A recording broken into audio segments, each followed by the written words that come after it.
4. The Neanderthal races. The Neanderthalers were excellent fighters, and they traveled extensively. They gradually spread from the highland centers in northwest India to France on the west, China on the east, and even down into northern Africa.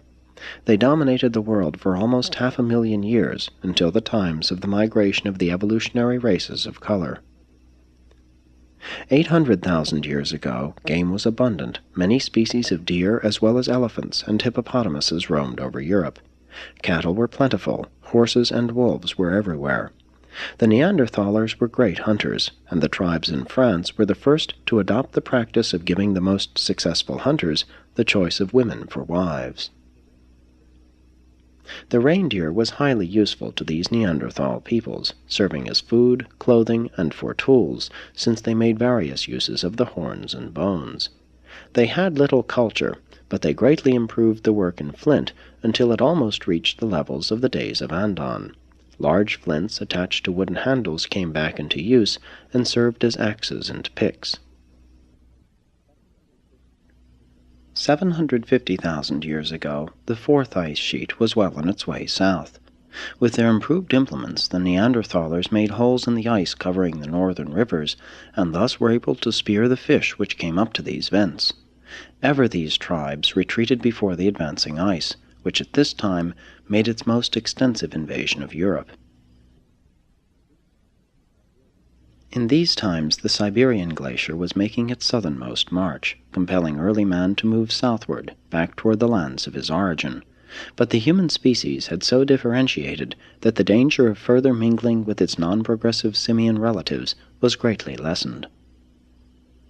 700,000 years ago, the fourth glacier, the greatest of all in Europe, was in recession. Men and animals were returning north. The climate was cool and moist, and primitive man again thrived in Europe and western Asia. Gradually the forests spread north over land which had been so recently covered by the glacier.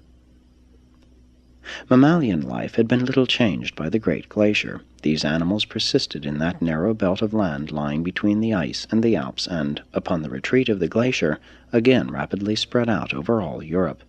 There arrived from Africa, over the Sicilian land bridge, straight-tusked elephants, broad-nosed rhinoceroses, hyenas, and African lions, and these new animals virtually exterminated the saber-toothed tigers and the hippopotamuses.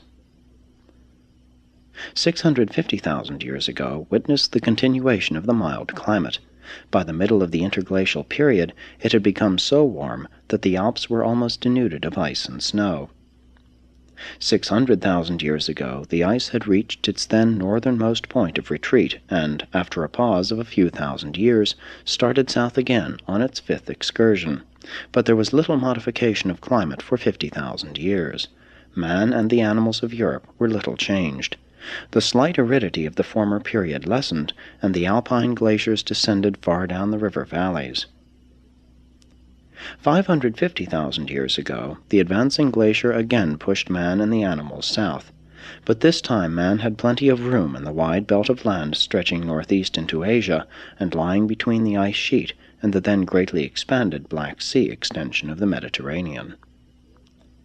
These times of the fourth and fifth glaciers witnessed the further spread of the crude culture of the Neanderthal races.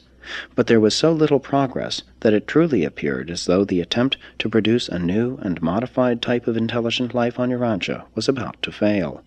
For almost 250,000 years these primitive peoples drifted on, hunting and fighting, by spells improving in certain directions, but, on the whole, steadily retrogressing as compared with their superior Andonic ancestors.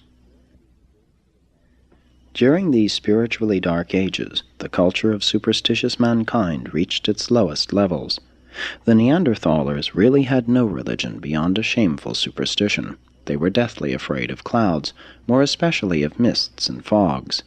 A primitive religion of the fear of natural forces gradually developed, while animal worship declined as improvement in tools, with abundance of game, enabled these people to live with lessened anxiety about food. The sex rewards of the chase tended greatly to improve hunting skill. This new religion of fear led to attempts to placate the invisible forces behind these natural elements, and culminated, later on, in the sacrificing of humans to appease these invisible and unknown physical forces. And this terrible practice of human sacrifice has been perpetuated by the more backward peoples of Urantia right on down to the 20th century. These early Neanderthalers could hardly be called sun-worshippers. They rather lived in fear of the dark. They had a mortal dread of nightfall. As long as the moon shone a little, they managed to get along, but in the dark of the moon they grew panicky and began the sacrifice of their best specimens of manhood and womanhood in an effort to induce the moon again to shine. The sun, they early learned, would regularly return, but the moon, they conjectured, only returned because they sacrificed their fellow tribesmen. As the race advanced, the object and purpose of sacrifice progressively changed, but the offering of human sacrifice as a part of religious ceremonial long persisted.